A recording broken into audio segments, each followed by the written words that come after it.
We can track everything these days, from our steps to our sleep and even our time. But the question is that tracking helping our workday or is it causing unnecessary stress? So me and Trish decided to put it to the test. We both tracked our time for a week. And in this episode, we are going to share what we learned. So let's get into it. Hey Trish, how are you doing? I am good. Thank you very much. Glad to be back. Yes, yes. And of course, at the time recording, you are back from yet another little trip away. So every time you seem to come on the podcast, you're just back from a trip. What a life, huh? That makes me sound like I have a much more elaborate lifestyle than I actually do. But yes, I did enjoy a little weekend away for myself.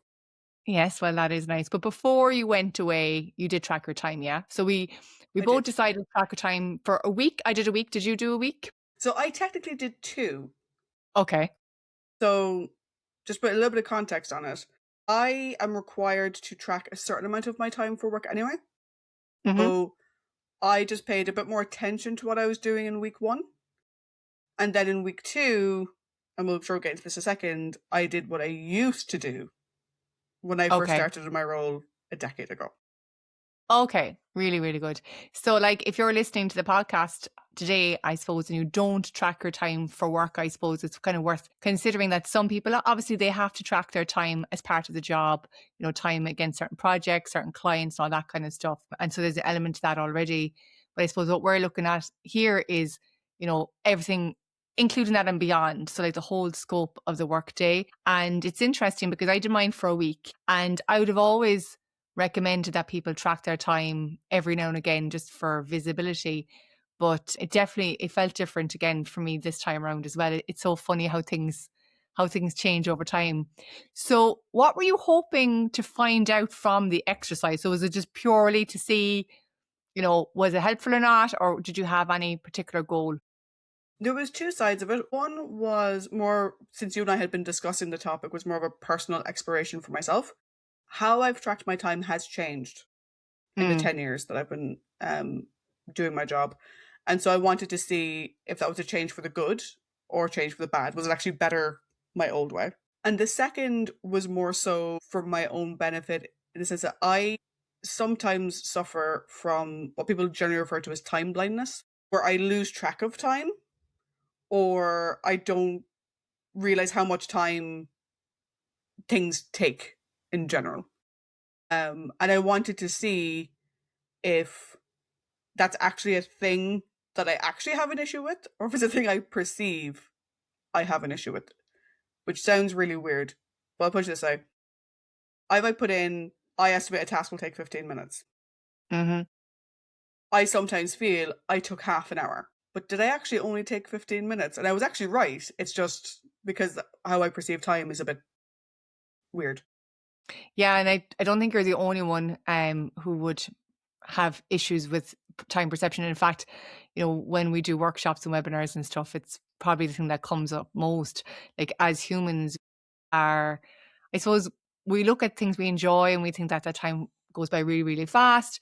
We look at things we don't enjoy, we think the time drags on those. And then even things like interruptions and stuff like that. So, even if you did spend 15 minutes technically on task, if you got interrupted a bit, it could feel like a bit longer. So I think time blindness is something we all suffer from every now and again. But definitely, I suppose that's one thing that time tracking can help allay your concerns with, Yeah, like for me, like I suppose I was wondering, could I still track my time? Because once upon a time, I was really, really focused on it. Like there are so many ways that you can track your time. Like there's all these apps, you can do pen and paper, you can do a spreadsheet. And so for a long time, I would have been obsessed with trying to find the optimal way. Then I kind of abandoned it completely. So I was just curious to see, yeah, like could I restart that habit for a week, which was interesting enough.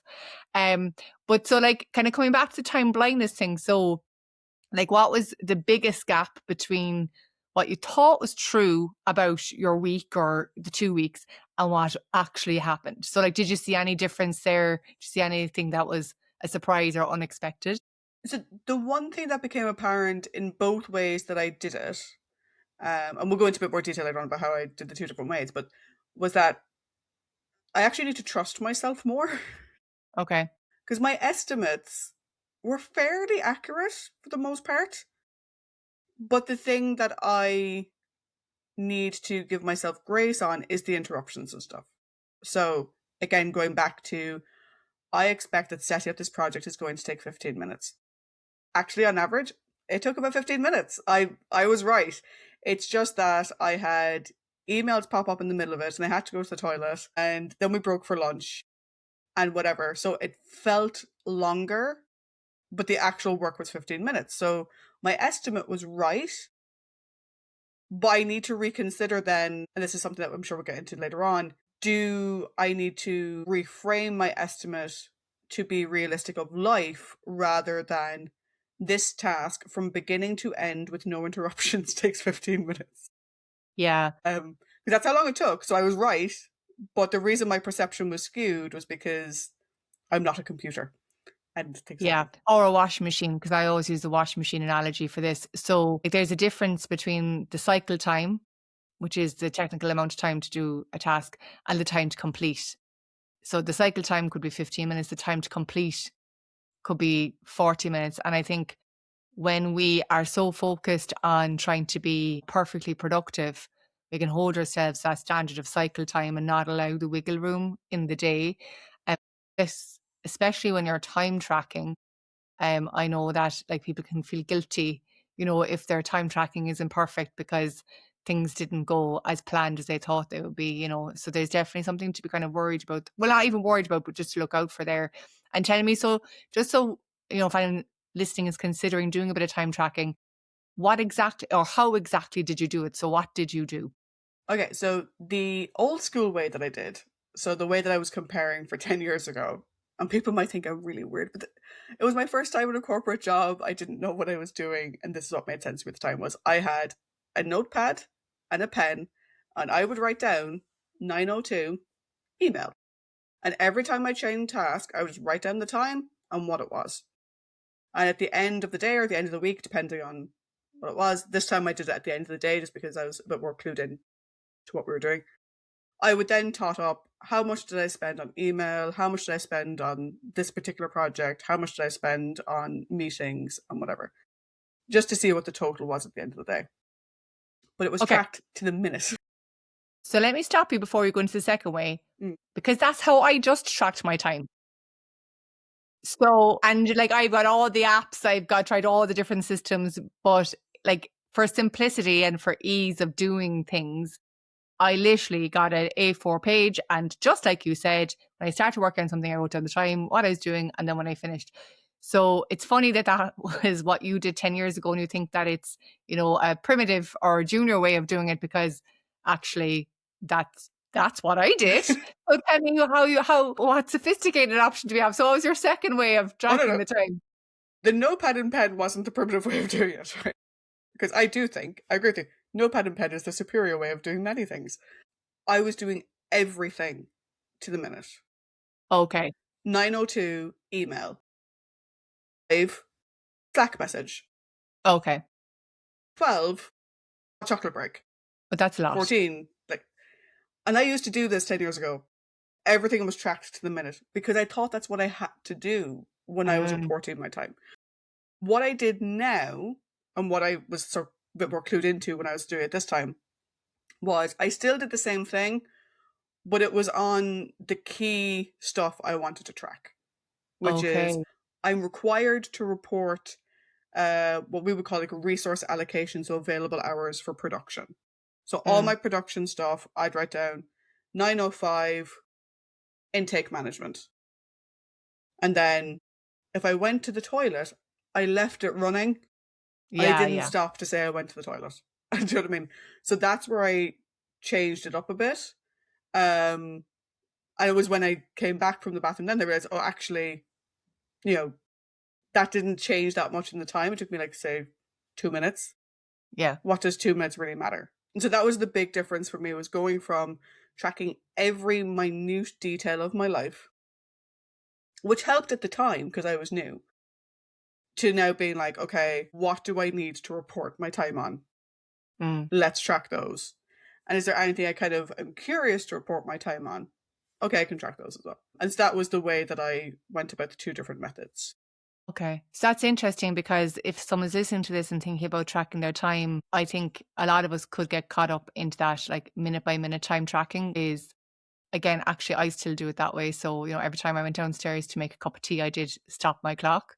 Um, but also just caveat that, like, I monotask a lot. Like, I don't get pulled a lot because I work for myself. So I do have less interruptions and less distractions from the outside world. But if someone's looking to start tracking their time, I think, as you said, giving yourself a little bit of grace, allowing a minute or two of error, you know, it will make it easier for you to track it, and also just kind of not make you feel as overwhelmed when you're going through the process. So, but yeah, I think pen and paper still wins. Like, again, there's loads of apps. I can put a link to one or two maybe in the show notes if people are interested, and they are decent enough. But what I like about the pen and paper is you're a bit more intentional about what you're doing anyway, and then it's just right there in front of you. It's on your desk, so you don't have to remember to go back and check the app and kind of do anything like that. It's just right in front of you. So I'm with you, pen and paper all the way. Was that really a surprise for you and me, though, that pen and paper was going I to know. win? We have the notebooks. We have all the notebooks, all the notebooks. Yeah. The interesting thing, though, when we're talking about time tracking is when you were going through your week intentionally, was there a point where you were like, what am I doing? And then you started sort of judging yourself based on, well, you were meant to be working there for 4 hours and you spent 30 minutes chatting to mom on the phone. Like, did that come in for you in any way? Yeah, I think I thought I would be immune to judgment this time around. So, again, like, I spent 14 years in corporate roles where I did a lot of time tracking. I've been out my own now for a couple of years. And so I thought, Neve, surely, you know yourself well enough not to feel guilty or judgmental. But no, it still came in.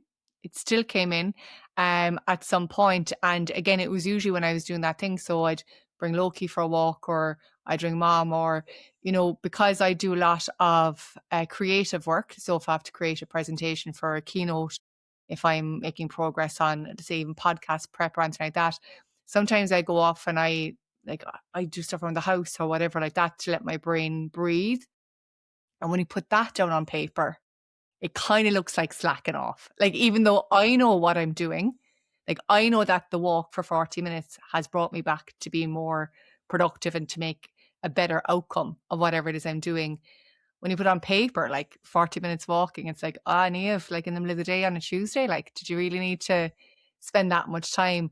And also, like, I do a little bit of work in the evenings, especially when the days are dark. If it's bright outside, for my own well-being, I need to get outside in the daylight, the sunshine. So I'll always trade an hour during the day when it's bright outside for me logging on when it's dark in the evening. It's a seasonal thing I do. I've done it for years. And even though I know that's for me, I know it's my well-being, I know my work doesn't suffer, I know the well-being is good and my family doesn't suffer.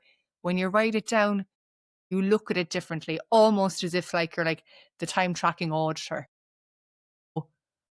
Yeah, I think that's a good question to ask, because, if people aren't used to tracking their time, it's good to call out that you need to give yourself, again, that bit of grace and consideration, and know that, nobody is productive all the time. Did you get judgmental, or have you mastered the art of?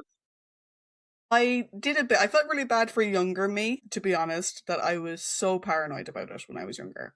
Yeah, I say that as if I'm 90, but you know what I mean. When I was younger in corporate, because I would have been really anxious of, you know, I came back from lunch and then I had 5 minutes left, so I watched a YouTube video. No, oh my god, the YouTube video was 10 minutes.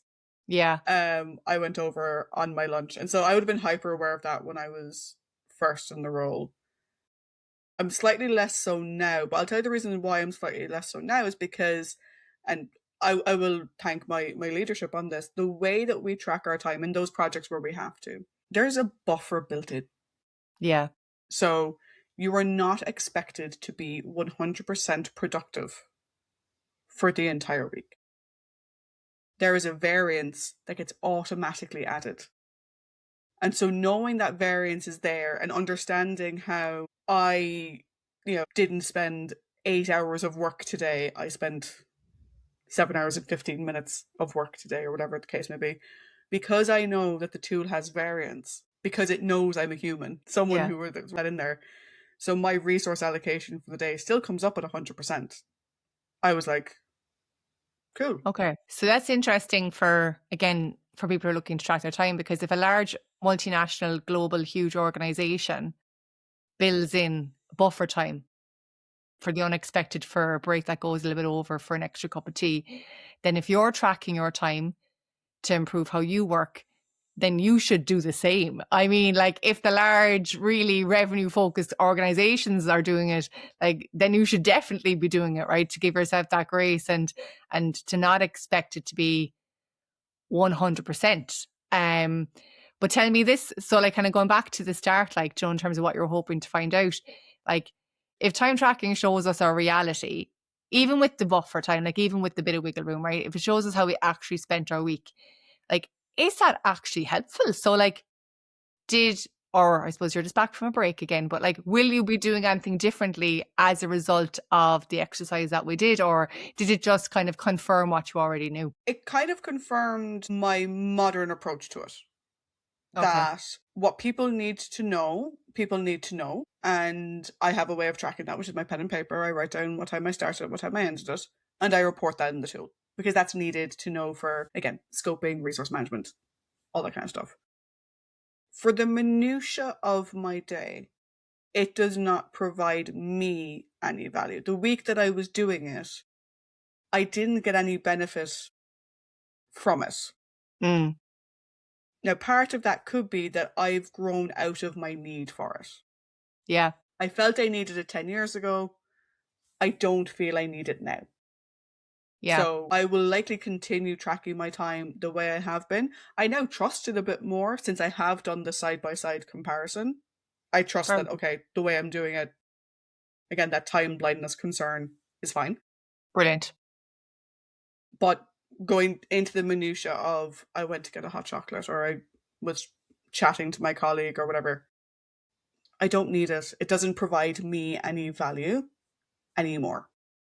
So I Yeah. will not be including that. How about you, like from an individual business perspective? Are you going to change how you do it? It's interesting because I don't, as I said, I don't normally track my time. There is a very important VIP project I'm working on this year with deadlines and stuff that I have committed to. I I it didn't show up at all in the week. Even though it's like my giant big goal, like I send it to my accountability buddy every morning, and yet there was no time against that project. So yes, I am now tracking my time against that one particular project. And look, to be honest, on my side, I suppose it's important for me to see the fact that I'm taking the breaks, that I am not working all the time, that I'm actually working less than I feel I am. Because again, from a burnout prevention perspective, it's good to see that. It's good to see that I'm taking those breaks. And so, to your point, I think when it comes to time tracking, it's always asking, like, what's the outcome that you want to achieve as a result of it? Like, is it that you're new in your role and you want to build confidence that you're spending your time in the right way? Is it that you're overworking and you want to see what's causing it? Is it that you're concerned with your work-life balance and you want to kind of, again, check the hypothesis, the time blindness thing? Is that a reality or is it just perception? So it kind of goes back to it. But yeah, for the VIP project, I am tracking the time. And, we'll see at the end of the year if it helps. Yeah, it all remains to be seen. Very top secret now at this stage, but yeah, it's all good. It's all I good. know what that project is, so I'm surprised it didn't come up the entire week. But I'm human, like, you know what I You mean? are. Yeah, I'm human, and just like everything, like, if we're not focused on it, it can't slip. So that's why time tracking is good. So like, yeah, again, it depends on what you want to get out of it though. Absolutely. Yeah. So I think, if you had someone come up to you tomorrow, would that just be your reaction? You go, hey, should I track my time, Niamh?